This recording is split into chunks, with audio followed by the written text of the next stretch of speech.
To health matters now, in a show of renewed commitment to the fight against HIV/AIDS, the Gambia government officials, UN staff, locals, and spouses of ministers gathered at Tanji Lower Basic School grounds to commemorate World AIDS Day.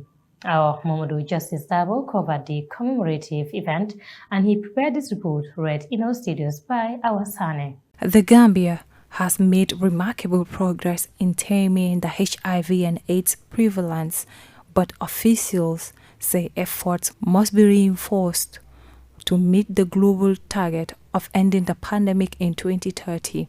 This was also highlighted by the First Lady, Her Excellency Fatoumata Barbaro. In remarks at the World AIDS Day commemorations, Her Excellency Fatou Barbaro indicated that the Gambia has made giant strides in the fight against HIV and AIDS, but pointed out that the country's fight against the virus is not far from over. Her Excellency was speaking on Saturday in Tanji as part of the commemoration of the World AIDS Day on the theme Take the Right Path. The First Lady underlined the aptness of this year's theme, Take the Right Path, which she highlighted is a call to action for the renewal of commitments, joining of efforts, and the use of new tools in the fight against HIV and AIDS. Take the right path. Hashtag we are equal. Remind us the power of informed decision, collective action, and steadfast commitment in defeating this pandemic. Globally, HIV continues to affect millions, and while progress has been remarkable, the battle is far from over. In Africa, women, girls, and adolescents remain extremely affected, facing barriers that prevent them from accessing testing, treatment, and support. This must change as Africa still lags behind. Despite acknowledging the strides made by the Gambia in combating HIV and AIDS, First Lady Barbaro said the Gambia still has more work to do. We have battled with HIV and AIDS, however, we still have more work to do. Many adolescents miss out on the opportunity to be properly educated and guided with regards to HIV. It scores a gap in terms of their ability to comprehend and protect themselves adequately. The stigma associated with HIV and AIDS further hinders one's confidence to get tested, treated, and incorporate into the health database. Cultural barriers, religious norms, and practice also make youth hesitant to seek medical care. Furthermore, access to health service due to fear of being judged and criticized by healthcare providers also serves as a limitation to seek proper medical care and even advice on sexual and reproductive health. We therefore wish to raise awareness about HIV as it relates to adolescents in various ways in order to find a common mean to be able to ensure that adolescents are informed, protected, tested, treated, and consulted. Quoting from the World AIDS Day manual, Usman Boja, Governor of West Coast Region, highlighted the importance of uniting forces in the fight against HIV as well as the streamlining of human rights in the fight against the virus. However, I'll close with some remarks that I just read from the World AIDS Day manual itself, the book, on a foreword by Winyama. He says HIV is at crossroads. We can end roads if we take the right path. Let us work together. And I think this is a time for us to work together. I'll also use this opportunity to pay special tribute to First Lady and her team. She have the Fatima Barbaro team here, and also we have the wives of some of the ministers here to join her.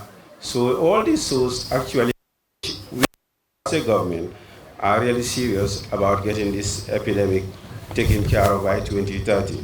The executive director of the National AIDS Secretariat, Alpha Khan, said the progress made in the fight against HIV and AIDS is directly linked to human rights. Substantial progress that has been made in the HIV response is directly linked to progress in protecting human rights.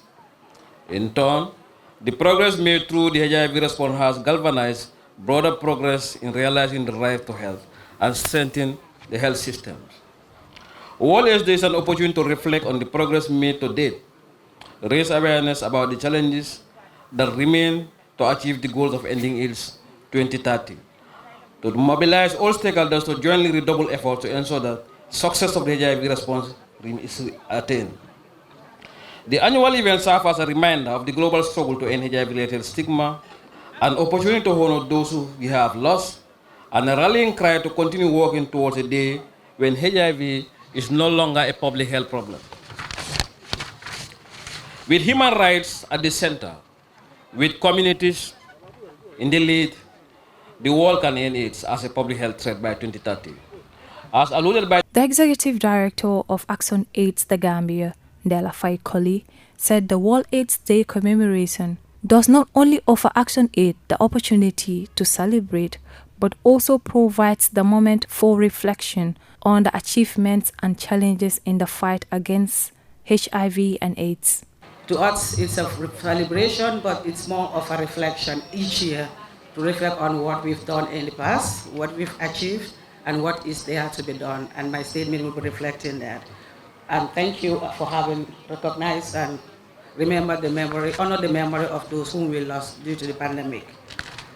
Our organization, Action Aid The Gambia, was founded on a simple but powerful idea, furthering human rights for all and defeat poverty, which builds on our belief that health is a fundamental right for all, irrespective of your belief, your practice, where you are, or your gender.